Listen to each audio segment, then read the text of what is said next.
evening, ladies and gentlemen. My name is Suri and I'm 11 years old. Today I'm going to talk about what's wrong with our food system. First of all, I would like to say that I'm really amazed how easily kids are led to believe all the marketings and advertisings on TVs, at public schools, and pretty much everywhere else you look. It seems to me like corporations are always trying to get kids, like me, to get their parents to buy stuff that really isn't good for us or the planet. Little kids especially are attracted by colorful packaging and plastic toys. I must admit, I used to be one of them. I also used to think that a lot of our food came from these happy little farms and pigs rolled muds and cows grazed on grass all day. What I discovered was this is not true. I began to look into this stuff on the internet, in books, and in documentary films in my travels with my family. I discovered the dark side of the industrialized food system. First, there's genetically engineered seeds and organisms. That is when a seed is manipulated in a laboratory to do something not intended by nature, like taking the DNA of a fish and putting it in the DNA of a tomato. Yuck! Don't get me wrong, I like fish and tomatoes, but this is just creepy. The seeds are then planted, then grow. The food they produced has been proven that cause cancer and other problems to lab animals. People have been eating food produced this way since 1990s. Most folks don't even know they exist. Did you know rats fed genetically engineered corn has developed signs of liver and kidney toxicity? These include kidney inflammations and lesions and increased kidney weight. Yet almost all the corn we eat has altered genetically in some way. And let me tell you, corn isn't everything. And don't even get me started on the confined animal feeding operation called CAFOs. Conventional farmers use chemical fertilizers that are made from fossil fuels, and they mix with the dirt to make plants grow.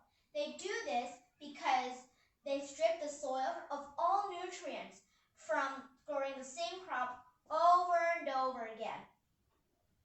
Next, more harmful chemicals are sprayed on fruits and vegetables, like pesticides and herbicides to kill weeds and bugs. Then they irradiate our food so that trying to make it last longer, from its grown to the supermarkets. So I asked myself, how can I change? How can I change these things? This is what I found out. I discovered that there's a movement for a better way. Now, a while back, I want to be an NFL football player, but I decided I'd rather be an organic farmer instead.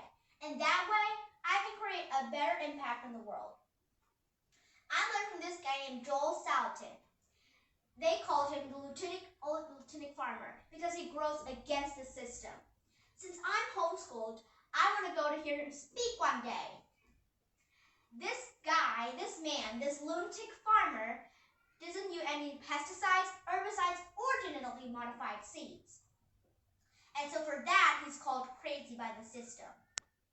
I want you to know that we can all make a difference by making different choices, by buying food directly from our local farmers or neighbors we know in our real life. Some people say organic or local food is more expensive, but is it really?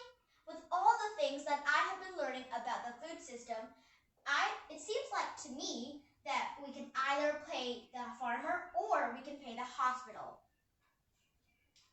I want you to know that kids will eat fresh vegetables and good food if they know more about it and where it really comes from. I want you to know that there are farmers out there like Bill Keener in Sequanchico Farm in Tennessee, whose cows do eat grass and pigs do roll in the mud just like I thought. Sometimes I go to Bill's farm and volunteer, so I can see up close and personal where the meat I eat comes from. I want you to know that there are farmers markets in every community popping up. I want you to know that me, my brother and sister actually likes eating baked kale chips. I try to share this everywhere I go. Not too long ago, my uncle said that he offered my 6-year-old cousin cereal. He asked if he wanted the organic toasted oat cereal or the sugar-coated flakes. You know, the one with the big striped